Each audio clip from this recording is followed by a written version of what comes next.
মুসলমানদের আসল অস্ত্র হলো ঈমান, ঠিক কিনা? গৌর গোবিন্দ বলে, আরে মুসলমানদের সাথে কি আবার যুদ্ধ করব? সামান্য একটু কাজ করলেই চলবে। বলে কি কাজ? বাংলার জমিনে প্রবেশ করতে হলে মাঝখানে বিশাল বড় একটা সমুদ্র, ওই সমুদ্র যেন পানি দিতে না পারে নৌকার ব্যবস্থা বন্ধ করে দাও, পারাপারের ব্যবস্থা বন্ধ করে দাও। মুসলমান ওপার থাকবে, আমরা এপার থাকবো, এমন কোন অস্ত্র তাদের হাতে নাই ওপার থেকে আমাদের ওপর আক্রমণ করবে। সাথে সাথে নৌকার ব্যবস্থা বন্ধ করা হলো, সমুদ্র পানি দেওয়ার কোনো ব্যবস্থা নাই। এদিক দিয়ে আল্লাহর ওলি শাহ জালাল সাথীদেরকে লইয়া সমুদ্রের পারে দাঁড়ায় গেলেন। তাকায় দেখে একটা নৌকাও নাই, পারাপারের ব্যবস্থা নাই। সাথীরা ডাক দিয়ে বলে, ও শাহ জালাল, কত কষ্ট করে আসলাম, এখন যদি নৌকা না পাই, পারাপার যদি না হইতে পারি, আমাদের অবস্থাটা কি হবে? কষ্টটা বৃথা চলে যাবে। আল্লাহর ওলি শাহ জালাল ডাক দিয়ে বলে, সাথীরা আমার, টেনশন করিও না, আমরা হইলাম আল্লাহর গোলাম, আর সমুদ্রের পানি হলো আমাদের গোলাম। اللهم بارك على محمد وعلى آل محمد كما باركت على إبراهيم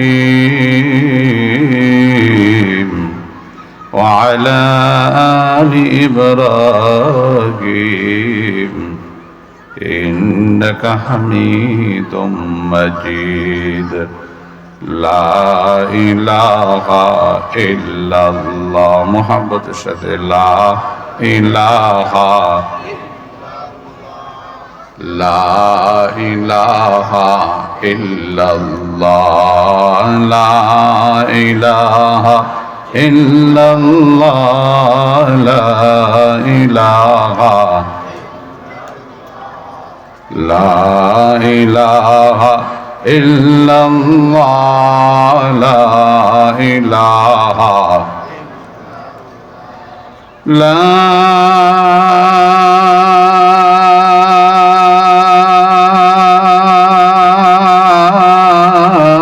إله إلا الله মুহাম্মাদুর রাসূলুল্লাহ সাল্লাল্লাহু আলাইহি ওয়াসাল্লাম। সুনিবিড় হাউজিং কাঁচা বাজার ও যুব সমাজের উদ্যোগে আয়োজিত চতুর্থ বার্ষিক ওয়াজ মাহফিলের সম্মানিত সভাপতি মুফতি মুহতাসিম বিল্লাহ সাহেব দামাত বরকাতুহুম আলিয়া, মুআজ্জাজ মুকাররম উলামা ইকরাম, মুরব্বিয়ানে এজম, সমবয়স্ক বন্ধুরা, ছোট ভাইয়েরা, পর্দার আড়ালের মা বোনেরা, সকলেই সর্বপ্রথম মহান আল্লাহ সুবহানাহু ওয়া তাআলা জাল্লা জালালুহু ওয়া মানওয়ালুহু দরবারে শুকরিয়া আদায় করি, যিনি আমাদেরকে পৃথিবীর মধ্যে শ্রেষ্ঠ একটা মজমা, কোরআন ও হাদিসের মজমা, দ্বীনি মজমা, উলামা ইকরামের মজমায় এসে বসার মতো তৌফিক দান করলেন, সুযোগ দান করলেন, কবুল করলেন। তাই সকলেই রবের প্রশংসা কোনার্থী অন্তর অন্তঃস্থল থেকে মোহাব্বতের সাথে বলি আলহামদুলিল্লাহ।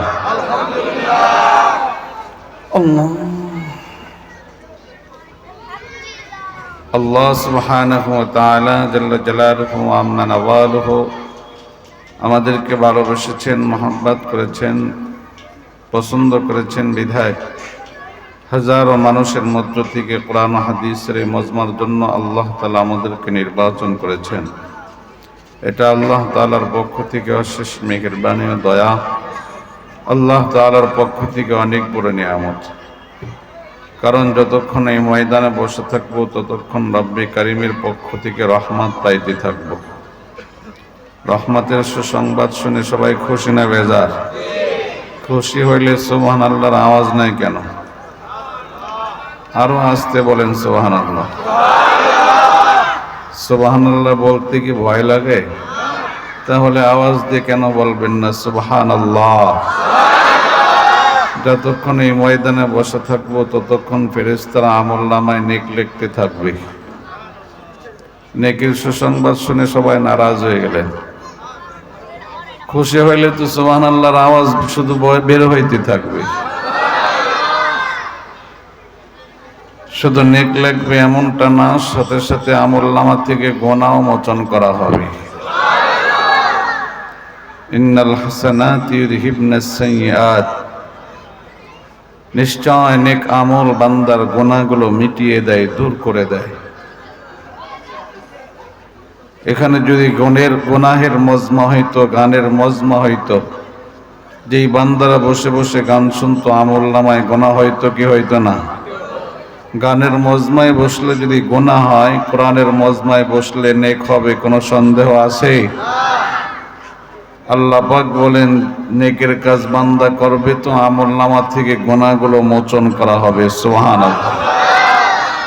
কাজেই যতক্ষণ আমরা এখানে বসা থাকবো ততক্ষণ ফেরেশতারা একদিক দিয়ে নেক লিখবে, আর এক দিক দিয়ে গুনাহ মোচন করতে থাকবে। সুবহানাল্লাহ। লাভ না লস? আওয়াজ দিয়ে বলেন লাভ না লস? লাভ যদি সবাই বুঝে থাকি তাহলে যারা মাইকের আওয়াজ পায় ময়দানে চলে আসেন, লাভ হবে, ফায়দা হবে, উপকার হবে। আল্লাহ পাক রব্বুল আলামিন সবাইকে সঠিক বুঝ দান করে কোরআনের ময়দানের জন্য কবুল করেন। সকলে বলুন আমিন। আমি একটি আয়াতি কারিমা তেলাওয়াত করছি এবং সরকারে দো আলম নবী রহমাতুল লিল আলামিন আকায়ে নামদার তাজদারে মদিনা জনাবে মুহাম্মদুর রাসূলুল্লাহ সাল্লাল্লাহু আলাইহি ওয়াসাল্লামের অগণিত হাদিস থেকে একখানা হাদিস তেলাওয়াত করছি। আয়াত এবং হাদিসকে সামনে রেখে সংক্ষিপ্ত আকারে কিছু কথা বলার চেষ্টা করব, মালিক যদি তৌফিক দান করেন। সকলে দিল থেকে দোয়া করেন, রব্বে কারীম অল্প সময় আমার জবান দিয়ে এমন কিছু কথা বের করে দেন যেই কথাগুলো আমার জন্য উপকার হয়, আপনাদের জন্য উপকার হয়, এলাকাবাসীর জন্য ফায়দা হয়। সকলে বলুন আমিন।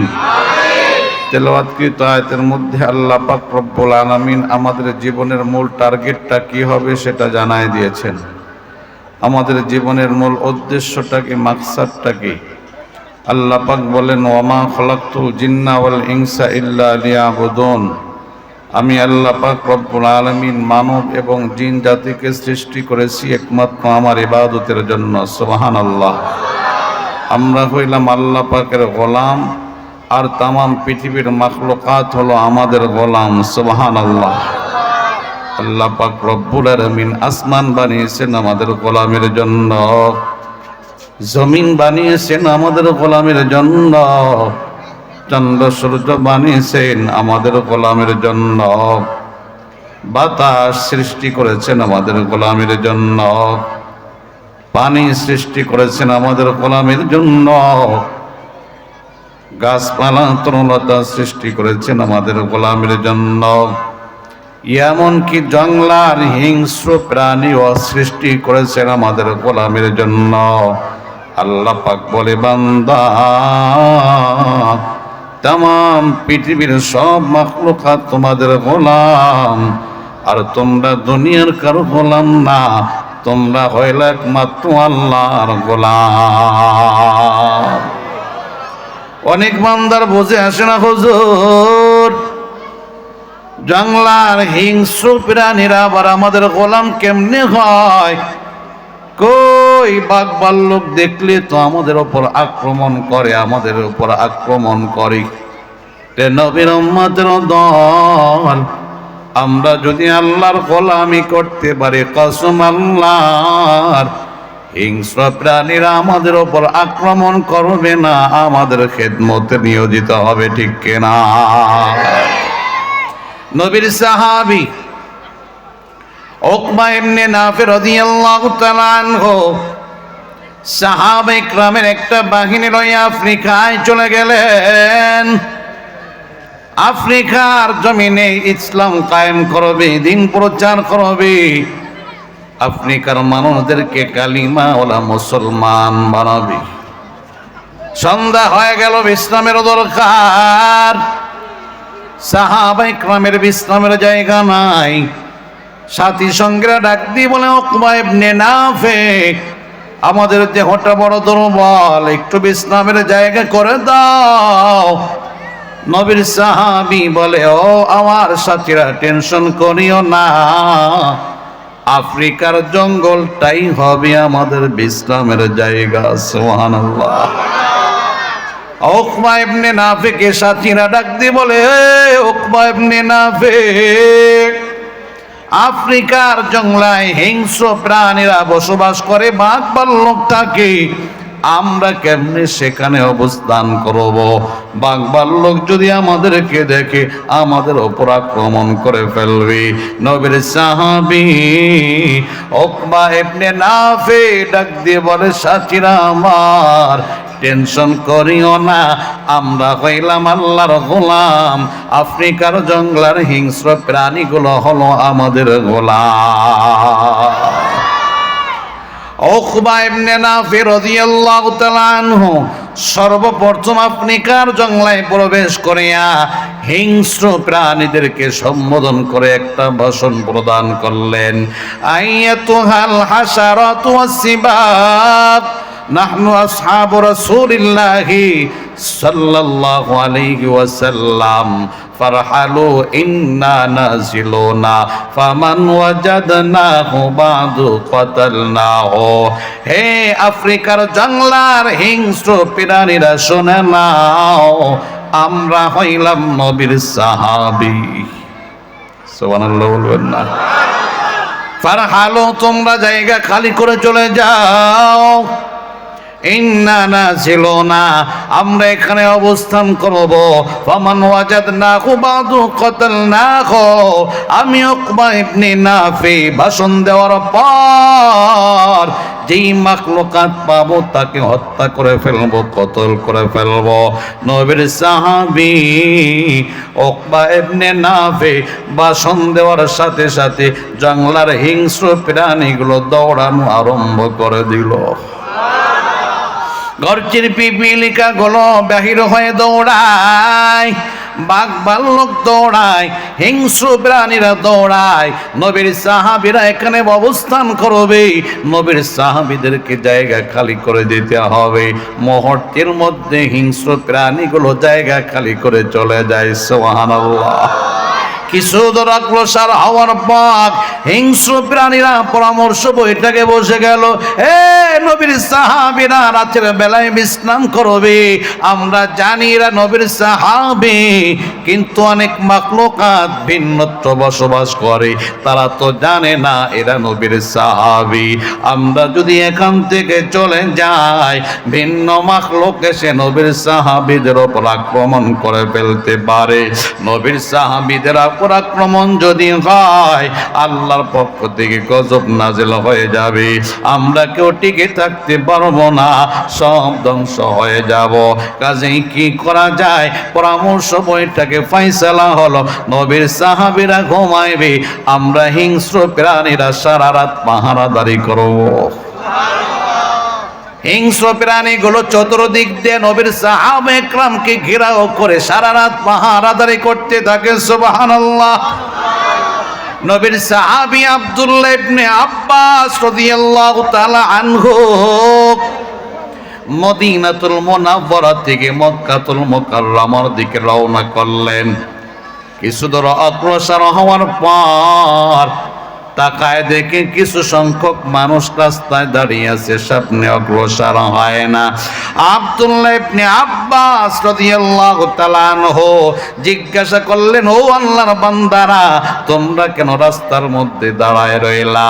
বলে আব্দুল্লাহ ইবনে আব্বাস, এই যে তাকায় দেখো রাস্তার মাঝখানে একটা বাঘ বসে আছে, আমাদের অন্তরে ভয়, না জানি বাঘ আমাদের উপর আক্রমণ করে ফেলে কিনা।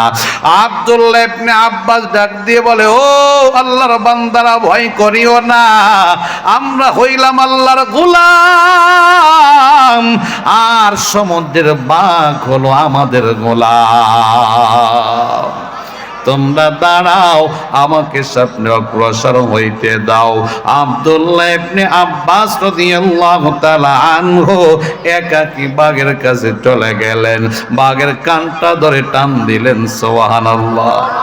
কানে কানে বলে আইয়ুহাল আসাদ নাহনু আসহাবু রাসূলিল্লাহ সাল্লাল্লাহু আলাইহি ওয়াসাল্লাম, এরে বাক শুনে নাও, আমরা কিন্তু নবীর সাহাবী। খবরদার, নবীর সাহাবীদের উপর আক্রমণ করবা না।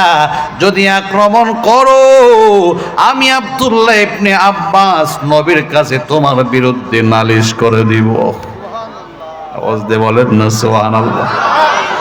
আব্দুল্লাহ ইবনে আব্বাস বাগের কানটা ধরে দাঁড়ায় রইলেন, লোকদেরকে ডাক দিয়ে বলে, হে আল্লাহর বান্দারা, রাস্তা অতিক্রম করে চলে যাও।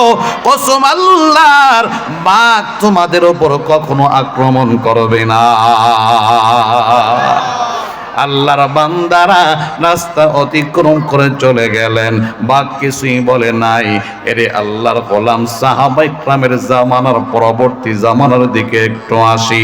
বাংলার জমিনে গৌর গোবিন্দ আজান বন্ধ করে দিল, বলে মুসলমান আজান দিতে পারবে না, আজান দিতে পারবে না, আজান দিতে পারবে না। মুসলমান গরু জবাই করে, মুসলমানদেরকে নিষেধ করে দাও, মুসলমান যেন এখন থেকে গরু জবাই করতে না পারে। এই খবর আল্লাহর ওলি, আল্লাহর পছন্দের বান্দা ইয়ামান শহরে শাহজালাল ইয়ামানের কানে চলে গেল। ও শাহজালাল, বাংলার জমিনে গৌর গোবিন্দ আজান বন্ধ করে দেয়, মুসলমানদেরকে গরু জবাই করতে নিষেধাজ্ঞা জারি করে দেয়। আল্লাহর ওলি শাহজালাল আপনি দাঁড়ায় গেলেন, আল্লাহর জমিনে আল্লাহর দুশমন আজান বন্ধ করে দিবে, আমরা দুনিয়াতে বেঁচে থাকবো না। না, আল্লাহর দুশমনের মোকাবেলা করে আল্লাহর জমিনে আজান কায়েম করে দেব। সুবহানাল্লাহ। শাহজালাল ইয়ামানি রহমাতুল্লাহ আলাইহি একটা ভাষণ দিলেন, সাথীরা আমার, বাংলার জমিনে গৌর গোবিন্দ আজান বন্ধ করে দেয়, বসে থাকলে চলবে না। আমি সামনে অগ্রসর হয়, আমার সঙ্গে তোমরা কারা যাইতে প্রস্তুত? সাথে সাথে 360 জন সঙ্গী দাঁড়ায় গেলেন। ও শাহজালাল, তুমি সামনে আগাও, আমরা তোমার সাথে আছি, কোনো অসুবিধা নাই। আমাদের জীবনের মূল টার্গেট দুনিয়া না, আমাদের জীবনের মূল টার্গেট তো আখিরাত। আমাদের জীবনের মূল টার্গেট দুনিয়া না, আমাদের জীবনের মূল টার্গেট মরণের পরে জিন্দেগি। আমাদের জীবনের মূল টার্গেট দুনিয়া না, আমাদের জীবনের মূল টার্গেট তো জান্নাত। ও শাহজালাল, আল্লাহর জমিনে আল্লাহর দুশমন আজান বন্ধ করে দিবি, আমরা বসে থাকবো হবে না। আল্লাহর জমিনে আজান কায়েম করার জন্য মাল দিতে হলে মাল দেব, যদি শাহাদাতের পানি পান করতে হয় কোনো অসুবিধা নাই, আল্লাহর জন্য শাহাদাতের পানি পান করব, এরপরও আমরা কখনো পিছপা হব না। সুবহানাল্লাহ। আল্লাহর ওলি শাহজালাল সাথী সঙ্গে লইয়া বাংলার জমিনের দিকে গমন করা আরম্ভ করে দিলেন। এদিক দিয়ে গৌর গোবিন্দের কানে আওয়াজ চলে আসলো, এই গৌর গোবিন্দ, তুমি আজান বন্ধ করে দাও, মুসলমানের বাহিনী মোকাবেলার জন্য আসতেছি, প্রস্তুতি গ্রহণ করো। গৌর গোবিন্দ বলে, কি আর প্রস্তুতি নেব, আমরা তো সবল, মুসলমানরা তো বড় দুর্বল, আমাদের অস্ত্রের অভাব নাই, মুসলমানদের কাছে তেমন কোন অস্ত্র নাই, গৌর গোবিন্দের খবর নাই, মুসলমানদের আসল অস্ত্র হলো ঈমান, ঠিক কিনা? গৌর গোবিন্দ বলে, আরে মুসলমানদের সাথে কি আবার যুদ্ধ করব, সামান্য একটু কাজ করলেই চলবে। বলে, কি কাজ? বাংলার জমিনে প্রবেশ করতে হলে মাঝখানে বিশাল বড় একটা সমুদ্র, ওই সমুদ্র যেন পানি দিতে না পারে, নৌকার ব্যবস্থা বন্ধ করে দাও, পারাপারের ব্যবস্থা বন্ধ করে দাও।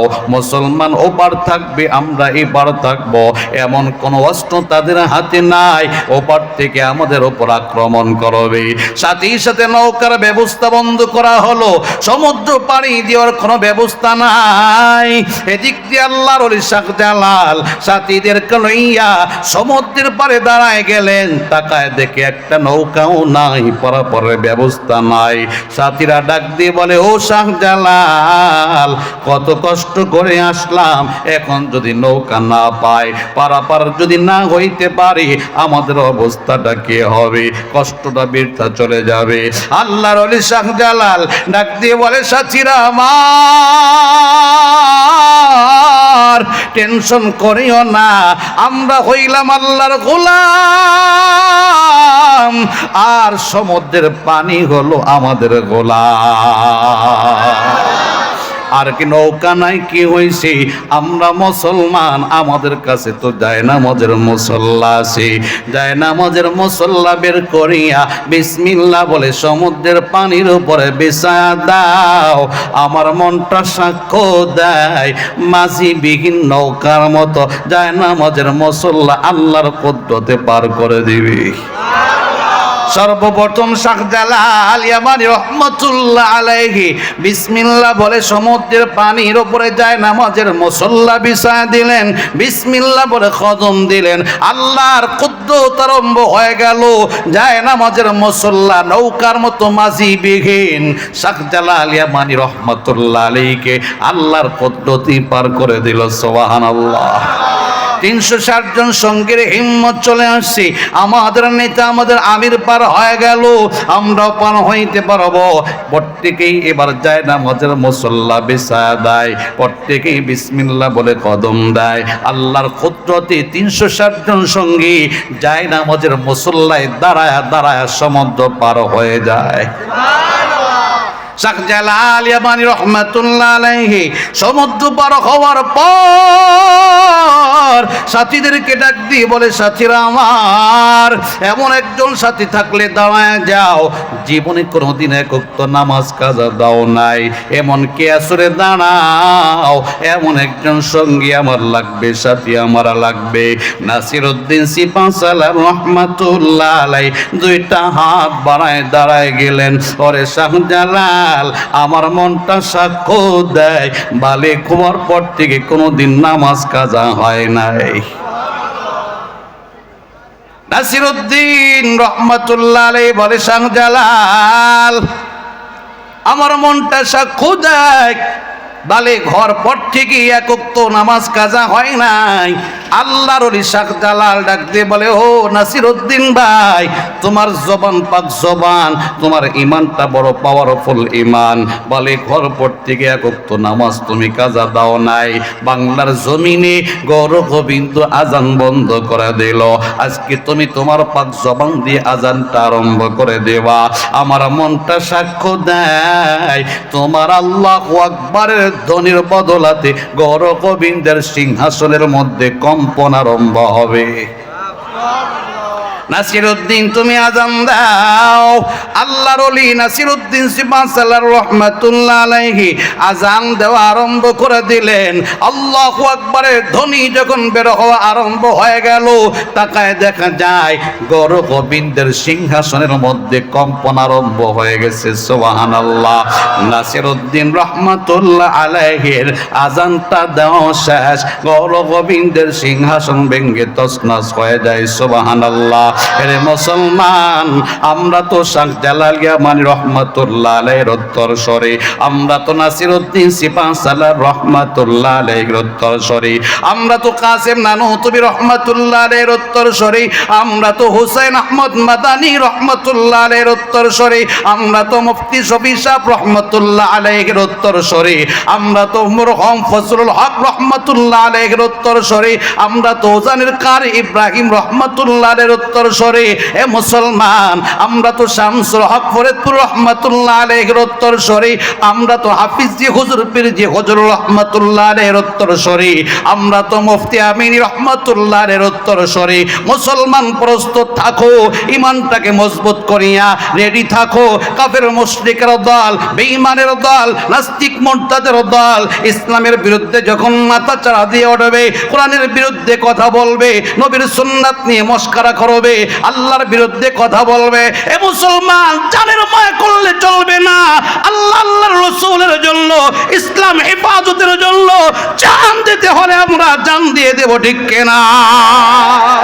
কে কে রাজি আছেন? আল্লাহু তাকবীর, নারায়ে তাকবীর, নারায়ে তাকবীর। আল কোরআনের আলো, আল হাদিসের আলো,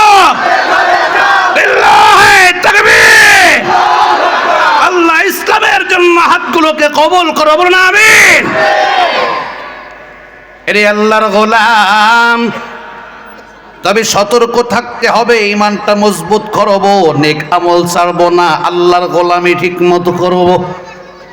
আফসোস লাগে মুসলমান জীবনের মূল টার্গেটটা হারাই ফেলছে। দিন রাত 24টা ঘন্টা দুনিয়া দুনিয়া দুনিয়া। মসজিদে আজান হয়, মুসলমান আরামে ঘুমায়, মসজিদে হাজির হয় না। দোকানদার আজান শুনতে পায়, দোকানদার আজান বন্ধ করে মসজিদে যায় না। কৃষক বান্দা আজান শুনতে পায়, কৃষিকাজ বন্ধ করে মসজিদে যায় না। ব্যবসায়ী ভাই আজান শুনতে পায়, ব্যবসা বন্ধ করে আল্লাহর ঘর মসজিদে যায় না। সব সময় শুধু দুনিয়া দুনিয়া দুনিয়া। না রে দোস্ত না, মুসলমানের জীবনের মূল টার্গেট হবে মাওলা পাকের গোলামি। আজান শোনার পর দোকান বন্ধ হয়ে যাবে, আজান শোনার পর ব্যবসা বাণিজ্য বন্ধ হয়ে যাবে, আজান শোনার পর কৃষিকাজ বন্ধ হয়ে যাবে, আজান শোনার পর রিক্সা চালানি বন্ধ হয়ে যাবে, দুনিয়াবি কাজ বন্ধ। আগে হলো নামাজ, তারপরে হবে অন্য কাজ, ঠিক কিনা? এটা আমার কথা না, স্বয়ং রব্বি কারীমের হুকুম। ফাইদা কুদিয়াতিস সালাহ ফান্তাশিরু ফিল আরদি ওয়াবতাগু মিন ফাদলিল্লাহ ওয়াযকুরুল্লাহা কাসীরান লাআল্লাকুম তুফলিহুন।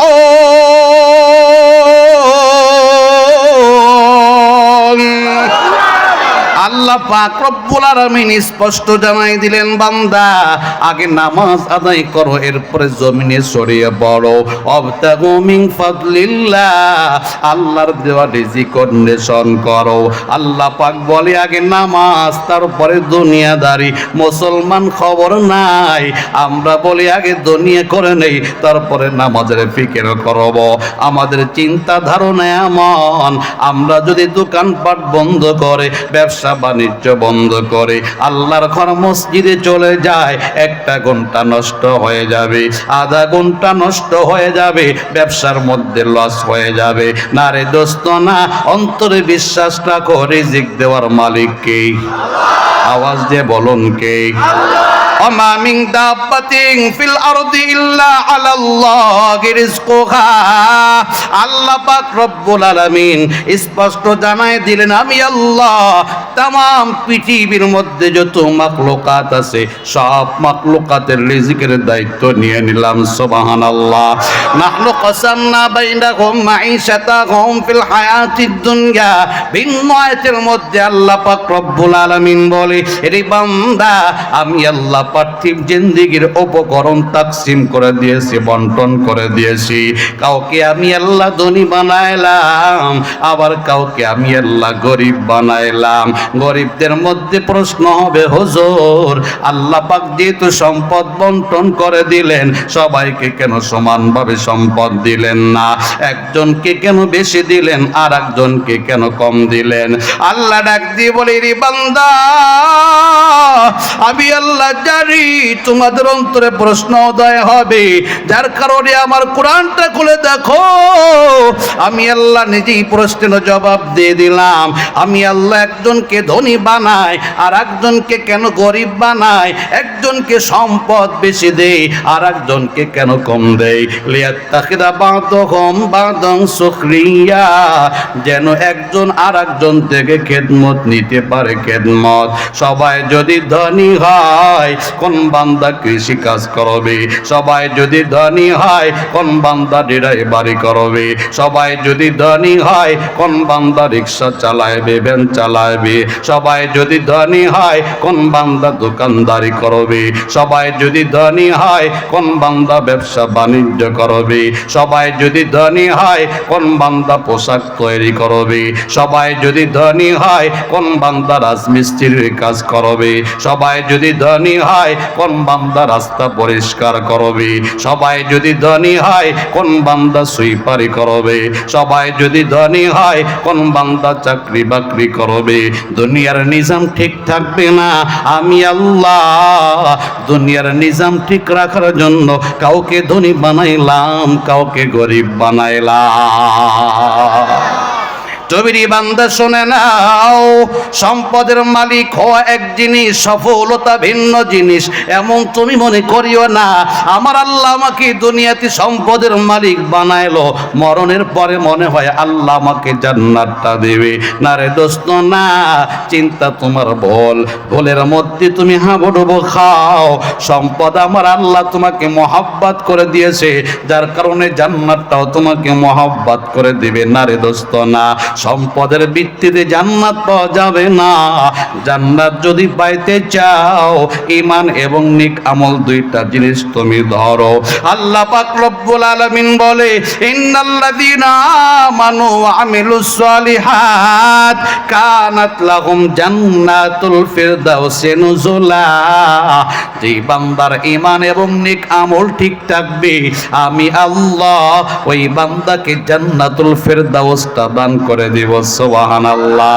আরে মুসলমান, সফলতা যদি অর্জন করতে চাও সম্পদের ভিত্তিতে সফলতা অর্জন হবে না। জান্নাতের মালিক হওয়ার জন্য ঈমান এবং নেক আমল লাগবে, নেক আমল। একটু তাকায় দেখো, ফিরআউন সম্পদের মালিক কিন্তু সফলতা অর্জন করতে পারে নাই। নমরুদ সম্পদের মালিক সফলতা অর্জন করতে পারে নাই।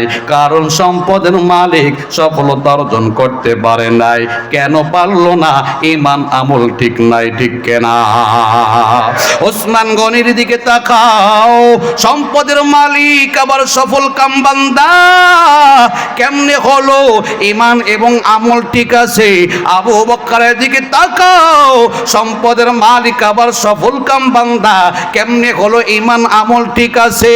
এ গরিব দুস্থ মনে করিও না দুনিয়াতে আমার আল্লাহ আমাকে সম্পদ কম দিলেন, যার কারণে জান্নাতটা মনে হয় আমি পাবো না। না না, গরিব দোস্তরাও যদি ঈমান আমল ঠিক রাখে আল্লাহর গোলামি করে যাইতে পারে।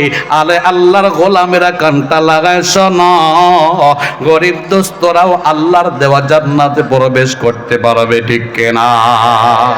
বিলাল হাবশির দিকে তাকাও, হযরত বিলাল রাদিয়াল্লাহু তাআলা আনহু গরিব সাহাবী, একজন হাবশী গোলাম, টাকা পয়সা তেমন নাই, সম্পদ নাই, কিন্তু আমার নবী রহমতের নবী মিরাজের রজনীতে যখন জান্নাতটা ভ্রমণ করতেছিলেন লক্ষ্য করে দেখলেন হযরত বিলালের খরমের আওয়াজ পাওয়া যায়।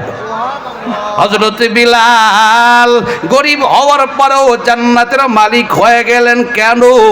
ঈমান এবং আমল ঠিক করার কারণে। তুমি ধনী হও আর গরিব হও, ঈমান আমল যদি ঠিক থাকে মরণের পরে জিন্দেগিটা সুন্দর হবে, মরণের পরে তুমি জান্নাতের মালিক হয়ে যাইতে পারবা।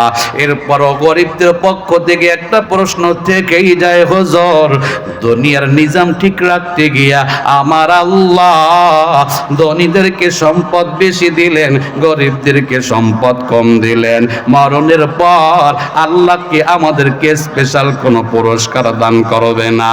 আমার নবী ডাক দিয়ে বলে, হে গরিব সাহাবা একরাম শুনে নাও, আমার আল্লাহ দুনিয়ার নিজাম ঠিক রাখতে গিয়া কাউকে ধনী বানাইলেন, আবার কাউকে গরিব বানাইলেন। গরিব দুস্থরা মরণের পর ঈমান আমল নিয়ে যদি যাইতে পারে সেও জান্নাতে যাবে। ধনী বান্দা ঈমান আমল নিয়েও যদি কবরে যাইতে পারে সেও জান্নাতে যাইতে পারবে। তবে গরিবদের জন্য স্পেশাল পুরস্কার। আমার নবী ডাক দিয়ে বলে, হাসরের ময়দানে গরিব দোস্তরা ধনীদের চাইতে 500 বছর আগে জান্নাতে যাবে। হাসরের ময়দানের একটা দিন হবে দুনিয়ার 50,000 বছর সমতুল্য। ও গরিব দোস্তরা এবারে হিসাব মিলাও, যদি 500 বছর আগে জান্নাতে যাও কত আগে জান্নাতে চলে গেলা। কাজী গরিব হও, টেনশন করিও না, আজান দিলে মসজিদে হাজির হয়ে যাও, রমজানুল মোবারকে রোজা রাখো, আল্লাহর গোলামি ঠিক মতো আদায় করো, মাওলা পাকের কোরআনটা তেলাওয়াত করো। আমার নবী বলে হাসরের ময়দানে তুমি ধনীর চাইতে 500 বছর আগে জান্নাতে যাইবা। যেই সমস্ত বান্দারা জীবনের মূল টার্গেট ঠিক করছে তাদের জীবনের দিকে তাকান। জীবন পার হয়, মওলা পাকের কালাম তেলাওয়াত বন্ধ করে না। জীবন পার হয়, এক ওয়াক্ত নামাজ পর্যন্ত কাজা দেয় না। কুতুবউদ্দিন বখতিয়ার কাকি রহমাতুল্লাহ আলাইহির নাম অনেকে শুনেছেন। কে সেই কুতুবউদ্দিন যার নামে আজও দিল্লিতে কুতুব মিনার তৈরি করা আছে? প্রতিদিন হাজার হাজার মানুষ কুতুব মিনার দেখতে যায়। এই সেই কুতুবউদ্দিন ১.৫ বছর বয়সে আব্বাজানকে হারায় ফেলে। কুতুবউদ্দিন বড় এতিম হয়ে যায়, আব্বাজান কবরের বাসিন্দা হয়ে যায়, আম্মাজানের কাছে লালিত পালিত হয়। কুতুবউদ্দিনের বয়স যখন ৬ বছর হয়ে গেল, আম্মাজান ডাক দিয়ে বলে, ও বাবা কুতুবউদ্দিন, পাশে মাদ্রাসা আছে, একটু মাদ্রাসায় চলো, আল্লাহর কালাম শিক্ষা করতে হবে। আম্মাজান কুতুবউদ্দিনের হাতটা ধরিয়া মাদ্রাসায় ওস্তাদের কাছে সুপর্দ করে দিলেন।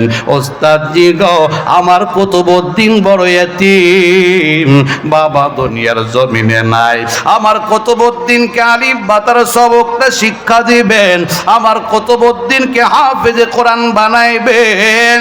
আমি মায়ের মনটা সাক্ষ্য দেয়, আমার কুতুবউদ্দিন আল্লাহর কালাম শিখার পর বাবার কবরের পারে দাঁড়ায়া আল্লাহর কালাম যখন তেলাওয়াত আরম্ভ করে দিবে গো, আমার আল্লাহ পাক রব্বুল আলামিন সন্তানের কোরআন তেলাওয়াতের বদলাতে বাবার কবরটাকে জান্নাতের টুকরা বানায় দিবে। ওস্তাদজি গো, আমি মা দুনিয়ার থেকে বিদায় নেওয়ার পর আমার কুতুবউদ্দিন আমার জানাজার ইমামতি করবে। আমার কুতুবউদ্দিন আমাকে দাফন করিয়া মায়ের কবরের পারে দাঁড়ায়া আল্লাহর কালাম তেলাওয়াত করতে থাকবে।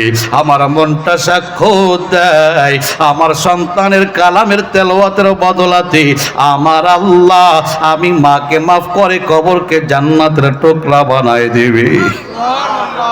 এই জন্য আমি মায়ের বড় আশা, আবার কুতুবউদ্দিনকে আলিফ বা তার সবকটা দিয়ে দেন, আমার কুতুবউদ্দিনকে হাফেজে কোরআন বানান। ওস্তাদজি ডাক দিয়ে বলেন, মা আপনি চলে যান, আপনার কুতুবউদ্দিনকে আলিফ বা তার সবক দিয়ে আরম্ভ করে দিব। আম্মাজান চলে গেল। কুতুবউদ্দিনের ওস্তাদ ওযু বানায়া কুতুবউদ্দিনকে সামনে নিয়ে বসলেন। ডাক দিয়ে বলে, বাবা কুতুবউদ্দিন, তুমি পড়ো আলিফ বা তা সা জিম হা খ দাল। কুতুবউদ্দিন আলিফ বা তা পড়ে না, সূরাতুল ফাতিহা মুখস্থ পড়া আরম্ভ করে দিয়েছে। সুবহানাল্লাহ। সূরাতুল ফাতিহা শেষ হয়ে গেল। ওস্তাদজি মনে করে এর পরে মনে হয় জবান বন্ধ হয়ে যাবে, আমি আলিফ বা তার সবক দেওয়া আরম্ভ করে দেব। কিন্তু না না, কুতুবউদ্দিন জবান বন্ধ করে না, সূরাতুল বাকারা তেলাওয়াত আরম্ভ করে দেয়। সুবহানাল্লাহ। সূরাতুল বাকারা শেষ হয়ে যায়, কুতুবউদ্দিন সূরাতুল আল ইমরান তেলাওয়াত আরম্ভ করে দেয়। সূরাতুল আল ইমরান শেষ হয়ে যায়, সূরাতুন নিসা তেলাওয়াত আরম্ভ করে দেয়। সূরাতুন নিসা শেষ হয়ে যায়, সূরাতুল মাইদা তেলাওয়াত আরম্ভ করে দেয়। সূরাতুল মাইদা শেষ হয়ে যায়। ওস্তাদজি হাঁ করে তাকায় রইলেন, কেমন সন্তান রে, কেমন সন্তান। মাই নিয়ে আসছে আলিফ বা তার সবক দিতাম, কুতুবউদ্দিন আলিফ বা তা পড়ে না, এক একটা সূরা শুরু করে আর শেষ করে ফেলে। কুতুবউদ্দিন পড়তে পড়তে 17 পারা কোরআন মুখস্থ শোনায় দিল। ওস্তাদজি ডাক দিয়ে বলে, বাবা কুতুবউদ্দিন, তোমার বাড়িতে আমাকে একটু নিয়ে চলো, পর্দার আড়ালে দাঁড়ায়া তোমার মায়ের সাথে একটু কথোপকথন করব। ওস্তাদজির হাতটা ধরিয়া কুতুবউদ্দিন বাড়িতে নিয়ে গেলেন। আম্মাজানকে ডাক দিয়ে বলেন, মা ওস্তাদজি আসছে, পর্দার আড়ালে দাঁড়ায়া আপনার সাথে একটু কথোপকথন করবে। আম্মাজান দৌড়ায় চলে আসলেন, ও কুতুবউদ্দিনের ওস্তাদ, বলুন আমার কুতুবউদ্দিনের ব্যাপারে কি জিজ্ঞাসা করতে আসলেন? ওস্তাদজি ডাক দিয়ে বলে, ও কুতুবউদ্দিনের মা, আমি জানতে চাই আপনার কুতুবউদ্দিন 17 পারা কোরআন কেমনে মুখস্থ করলো? আম্মাজান ডাক দিয়ে বলে, উস্তাদজি গো, আমার কুতুবউদ্দিন 17 পারা কোরআন কেমনে মুখস্থ করলো আমি মা নিজেই তো জানি না। উস্তাদজি ডাক দিয়ে বলে, বাবা কুতুবউদ্দিন, তুমি নিজেই জবাব দাও, 17 পারা কোরআন কেমনে মুখস্থ করলা? কুতুবউদ্দিন মুস্কি মুস্কি হাসে আর ডাক দিয়ে বলে, উস্তাদজি গো, আমি কুতুবউদ্দিন 17 পারা কোরআন আমার মায়ের জবানের তেলাওয়াত শুনতে শুনতে মুখস্থ করে ফেলছি। আমার মা এমন একজন মা, রান্না বান্না করে জবান দিয়ে কোরআন তেলাওয়াত করে। আমার মা এমন একজন মা, আম্মা জান ঘর ঝাড়ু দেয় জবান দিয়ে কোরআন তেলাওয়াত করে। আমার আম্মা জান এমন একজন মা, আমাকে ঘুম পাড়ায় জবান দিয়ে কোরআন তেলাওয়াত করে। আমার মা এমন একজন মা, আমাকে খানা খাওয়ায় জবান দিয়ে কোরআন তেলাওয়াত করে। ওস্তাদজি গো, আমি আমার মায়ের জবানের তেলাওয়াত শুনতে শুনতে 17 পারা কোরআন মুখস্থ করে ফেলছি। আম্মা জানো মুস্কি মুস্কি হাসি ডাক দিয়ে বলে, হ্যাঁ ওস্তাদজি, আমি কুতুবউদ্দিনের মা, নিজেই 17 পারা কোরআনের হাফেজা। যখনই সময় পায় আল্লাহর কালাম তেলাওয়াত করতে থাকি, যখনই সময় পায় আল্লাহর কোরআন তেলাওয়াত করি। আরে আজকে মা আছে, কিন্তু এমন মায়ের বড় অভাব। আম্মা জানদের কোরআন পড়ার সময় নাই। দিনরাত 24টা ঘন্টার মধ্যে তাকায় দেখা যায় আম্মা জানেরা 1টা ঘন্টা কোরআনের পিছনে ব্যয় করতে পারে না, আধা ঘন্টা কোরআনের পিছনে ব্যয় করতে পারে না, 10টা মিনিট কোরআনের পেছনে ব্যয় করতে পারে না। আর ঘরের মধ্যে এমন অনেক মা বোনেরা আছে, জীবনের 50টি বছর পার হয়ে গেল, 60-70 বছর পার হয়ে গেল, একটা দিন মাওলার কালামটা স্বপ্নে বসে তেলাওয়াতের সুযোগ পায় নাই। আরে আম্মা জানে না, তোমাদের হালাতটা যদি এমন হয়, তোমাদের সন্তানরা কেমনে ভালো মানুষ হবে, তোমাদের সন্তানরা কেমনে দিনদার পরহেজগার মুত্তাকি হবে। দোস্তরা আমার আফসোস লাগে, কষ্ট লাগে, আল্লাহর কালামের জন্য সময় হয় না, অথচ প্রতিদিন ঘন্টার পরে ঘন্টা মোবাইলের জন্য সময় বের হয়, ঠিক কিনা? যেই আম্মা জান কোরআনের আশেক হলো না, মোবাইলের আশেক হয়ে গেল, জবাব দেও দোস্ত, ওই মায়ের সন্তান কি কোরআনের আশেক হবে? না না, ওই সন্তানও মোবাইলের আশেক হবে। খানা খাইতে যায় মোবাইল দেখতে হবে, আরে ইস্তেন্দা যাবে সেখানে মোবাইল নিয়ে যাইতে হবে। মা যেমন কোরআনের আশেক হলো না, মোবাইলের আশেক, সন্তানও এখন মোবাইলের আশেক। কসম আল্লাহর, আম্মা জান যদি কোরআনের আশেক হয়, আমার আল্লাহ সন্তানকে কোরআনের আশেক বানাবে, ঠিক কিনা? এই জন্য দোস্ত, সন্তানকে যদি দিনদার পরহেজগার মুত্তাকি বানাইতে চায়, নিজেরা আগে কোরআন পড়তে হবে, কোরআনের উপর আমল করা লাগবে। সময় স্বল্প, একটু ভালো করে বুঝিয়ে নাও। কুতুবউদ্দিনের মা ডাক দিয়ে বলে, ওস্তাদ জি গো, আমি কুতুবউদ্দিনের মা, 17 পারা কোরআনের হাফেজা, যখন সময় পাই তেলাওয়াত করি। আমার সন্তান শুনে শুনে মুখস্থ করে ফেলল, বাকি পারাগুলো আমার মুখস্থ নাই, আপনি মাদ্রাসায় নিয়ে যান, আমার সন্তানকে বাকি পারাগুলোর সবক দিয়ে দেন।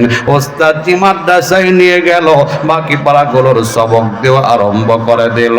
ছুটি হয়ে যায়, খানার জন্য কুতুবউদ্দিন বাড়িতে রওনা দেয়।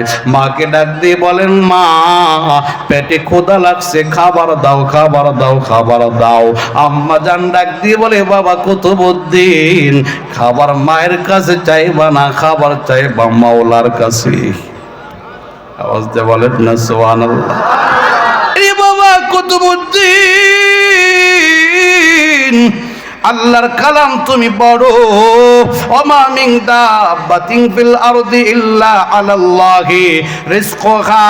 আল্লাহ পাক রব্বুল আলামিন আয়াত নাজিল করে জানায় দিলেন, আমি আল্লাহ तमाम পৃথিবীর মাখলুকাতের রিজিকের দায়িত্ব নিয়ে নিলাম, কাজে রিজিক দিবে আল্লাহ, আমি মা তোমাকে রিজিক দিতে পারবো না। কুতুবউদ্দিন বলেন, মা আল্লাহর কাছে কেমনে খাবার চাইবো? আম্মা জান শিখায় দেয়, বাবা কুতুবউদ্দিন যায় নামাজের মুসল্লা বিছায়া 2 রাকাত নফল নামাজ আদায় করে চোখটা বন্ধ করে 2টা হাত আল্লাহর দুয়ারে বাড়ায়া আল্লাহর কাছে খাবার চাও, আল্লাহ পাক রব্বুল আলামিন খানার ব্যবস্থা করে দেবে। কুতুবউদ্দিন যায় নামাজের মুসল্লা বিছায়া 2 রাকাত নামাজ আদায় করে 2টা হাত আল্লাহর দুয়ারে বাড়ায়া কান্না আরম্ভ করে দেয়, আল্লাহ পেটে ক্ষুধা লাগছে, খাবার দাও খাবার দাও। আম্মা জান রুটি বানায়া পিছন দিক দিয়ে রেখে আসে। ওরে বাবা কুতুবউদ্দিন তাকাও খানার ব্যবস্থা হলো কিনা। কুতুবউদ্দিন তাকায় দেখে রুটি দেখা যায়, বলে আম্মা জান আল্লাহর কাছে খাবার চাইলাম, আমার আল্লাহ রুটি পৌঁছায় দিয়েছে। সন্তান খুশি, মাও খুশি, আমার সন্তান মালিক চিনতেছে, আমার সন্তান রবকে চিনতেছে। আরে মা যেমন মালিক চিনছে সন্তানকেও মালিক চেনাই। আমরা মালিক চিনি নাই, দুনিয়া চিনলাম, সন্তানকেও আমরা দুনিয়া চেনাই, ঠিক কেনা? মালিক যদি চিনতাম আজান শোনার পর সব বন্ধ করে মসজিদে চলে যাইতাম। মালিক যদি চিনতাম নামাজের সময় সন্তানের হাতটা ধরে মসজিদে নিয়ে যাইতাম, ও সন্তান মালিককে খুশি করো, মালিক সব ব্যবস্থা করে দিবে। আমরা যেমন দুনিয়া চিনছি সন্তানকে দুনিয়া চিনাই, কিন্তু যারা মালিক চিনছে তারা সন্তানদেরকে মালিক চেনাই। এইভাবে কিছুদিন পার হওয়ার পর কুতুবউদ্দিন মাদ্রাসা থেকে বাড়িতে আসলো। আম্মা জান আজকে বাড়িতে নাই, অনেক দূরে বেড়াইতে চলে গেল। আম্মা জান চিন্তায় পড়ে গেল, আমার কুতুবউদ্দিনের খাবার সময় হয়ে গেছে, আমি আম্মা জান অনেক দূরে, আমার কুতুবউদ্দিনকে খাবার আমি দিতে পারবো না। আমার কুতুবউদ্দিন তো আল্লাহর কাছে খাবার চাইবে, সন্তান যদি খাবার না পায় ইমানের মধ্যে দুর্বলতা এসে যাইতে পারে, সর্বনাশ। আমার কুতুবউদ্দিনের কারণে আমি মা যদি বিচারের কাঠগড়ায় দাঁড়াইতে হয়, না জানি জাহান্নামের আসামি আমি হয়ে যাই কিনা। কি করা যায়? কুতুবউদ্দিনের মা 2টা হাত আমার মাওলার দরবারে বাড়ায় দিয়েছে। ডাক দিয়ে বলে, আল্লাহ আমার কুতুবউদ্দিন যায় নামাজের মুসল্লা বিছায়া তোমার কাছে খাবার চাই, আল্লাহ তুমি কুদরতি ভাবে খাবার পৌঁছা দাও। আমি মা আজকে অনেক দূরে, খাবার পৌঁছানোর কোনো ব্যবস্থা আমার নাই। এর দোস্তরা জবাব দাও, আমার আল্লাহ কুদরতি ভাবে খাবার দিতে পারে কি পারে না? আওয়াজ দিয়ে বলুন, পারে কি পারে না? আর ইয়াকিন যদি হয় মুসলমান, তাহলে আজকে প্রতিজ্ঞা করো আল্লাহ রিজিক দেনে ওয়ালা। কাজী আজান শোনার পর বাজারের দোকান বন্ধ হবে, যত মুসলমানের দোকান আছে একটা দোকানও চালু থাকবে না। আগে নামাজ, তারপরে হবে দোকানদারি, ঠিক কিনা? আমার আল্লাহ কাদের কুদরত, সর্বক্ষমতার মালিক। ও দোস্ত, আমার আল্লাহ ইচ্ছা করলে গায়বী সাহায্যে তোমার কাছে কুদরতি ভাবে খাবার পৌঁছায় দিতে পারে। কুতুবউদ্দিনের মা আল্লাহর কাছে দোয়া করতেছে আর বাড়ির দিকে রওনা করে দিয়েছে। ঘরের মধ্যে এসে তাকায় দেখে কুতুবউদ্দিন বিছানায় বিশ্রাম করতেছে। ডাক দিয়ে বলে, বাবা কুতুবউদ্দিন খাবার কি খাইছো? কুতুবউদ্দিন বলে, হ্যাঁ মা, খানা তো তৃপ্তি সহকারে খাইলাম। মা ডাক দিয়ে বলে, বাবা কুতুবউদ্দিন খাবার কোথায় পাইলা? বলেন, মা যায় নামাজের মুসল্লা বিছায়া আল্লাহর কাছে খাবার চাইলাম, আমার আল্লাহ অন্য দিনের মতো আজকেও রুটির ব্যবস্থা করে দিয়েছে। সুবহানাল্লাহ। আম্মা জান ডাক দিয়ে বলে, বাবা কুতুবউদ্দিন জবাব দাও, খানার মধ্যে কেমন মজা লাগলো, কেমন স্বাদ লাগলো? কুতুবউদ্দিন ডাক দিয়ে বলেন, মা এত মজা আমি পাইলাম, ইতিপূর্বে এত মজা এত স্বাদ আমি পায় নাই। ওগো আম্মা জান, এক একটা কামড় লাগায় এক এক রকম মজা বের হয়, এক একটা কামড় দিয়ে এক এক রকম স্বাদ বের হয়। আম্মা জান, এত মজাদার খাবার আমি কুতুবউদ্দিন ইতিপূর্বে পাই নাই। মা ডাক দিয়ে বলে, বাবা কুতুবউদ্দিন আল্লাহর কুদরতি পায় সিদ্ধ কর। কসম আল্লাহর, আজকে দুনিয়াবি কোনো খাবার তুমি খাও নাই, আমার মনটা সাক্ষ্য দেয় আজকে তুমি জান্নাতি খাবার খাইছো। কারণ জান্নাতি খানাটা এমনই হবে, জান্নাতি বান্দার এক একটা কামড় লাগাবে এক এক রকম মজা বের হবে, এক একটা কামড় দিবে এক এক রকম স্বাদ বের হবে। দোস্তরা আমার, জান্নাতে যদি যাইতে পারো দেখবা কত রকম মজাদার খানা, একই রকম দেখতে একটা রুটি এক একটা কামড় দেবা এক এক রকম মজা বের হবে। এই জন্য এই মজাদার খানা যদি খাইতে চাও দুনিয়াতে একটু কষ্ট করা লাগবে। কি কষ্ট করবা? আগে হবে নামাজ, তারপরে হবে তোমার দুনিয়াদারি, ঠিক কিনা? আগে হবে আল্লাহর গোলামি, তারপরে দুনিয়াদারি। দুনিয়াতেও শান্তি পাইবা, মরণের পরের জিন্দেগিটাও সুন্দর হয়ে যাবে। দুনিয়াতেও অন্তরে প্রশান্তি আসবে, মরণটাও সুন্দর হবে, কালিমার সাথে হবে। আজকে মুসলমান প্রতিজ্ঞা করো, আগে হবে আল্লাহর গোলামি, তারপরে হবে দুনিয়াদারি। কে কে রাজি আছো আমার আল্লাহকে দুইটা হাত বাড়ায় দেখায় দাও, আওয়াজ দিয়ে বলো আল্লাহু আকবার। আল্লাহ, তাকাই দেখো তোমার বান্দারা দুইটা হাত তোমাকে দেখায়, তোমার গোলামি আজ থেকে অগ্রগামী করবে। আগে হবে নামাজ, তারপরে দোকানদারি, আগে হবে নামাজ তারপরে ব্যবসা বাণিজ্য, আগে হবে নামাজ তারপরে কৃষিকাজ, আগে হবে নামাজ তারপরে চাকরি বাকরি, আগে হবে নামাজ তারপরে সংসারের কাজ। আল্লাহ তোমার বান্দাদেরকে বোঝায়া তোমার দুয়ার পর্যন্ত হাত উঠায় দিয়েছি, এবার তুমি তোমার বান্দাদের হাতগুলোকে জান্নাতি হিসেবে কবুল করে নাও। প্রত্যেকের অন্তরে হিদায়াতের বাতি জ্বালায়া দাও। আয় আল্লাহ প্রত্যেককে সঠিক বুঝ দান করে দাও। মরণ তো একদিন হবে, আল্লাহ কালিমার সাথে মরণটা দিও, ইমানের সাথে মরণটা দিও, হাসি মুখে মরণটা দিও।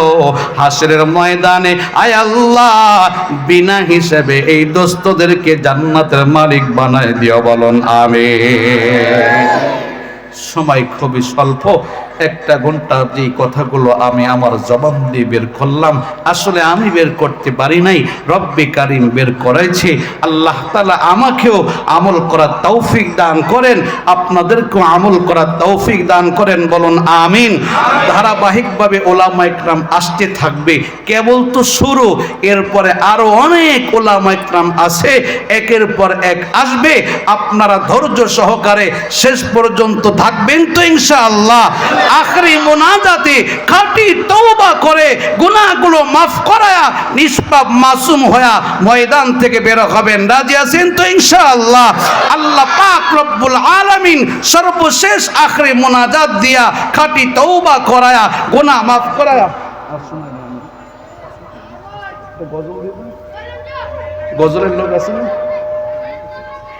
হুজুর চলে আসতেছে, আর 2-4 মিনিটের মধ্যে হুজুর চলে আসতেছে। আপনারা বসে থাকবেন না চলে যাবেন? কে কে বসে থাকবেন একটু হাত ওঠান। আল্লাহু আকবার।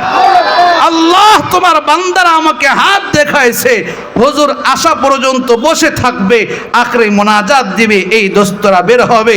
আল্লাহ আমি দিল থেকে দোয়া করে যাই, অন্তর থেকে দোয়া করে যাই, এই দোস্তদেরকে বসায়া তুমি শেষ পর্যন্ত রাখবা, আর বিনিময়ে জান্নাতুল ফেরদাউসটা দিয়ে দিবা। সকলে বলুন আমিন। আবারও বলেন আমিন, আবারও বলেন আমিন। আল্লাহ তুমি কবুল করো, বলুন আমিন। এখন একটা গজল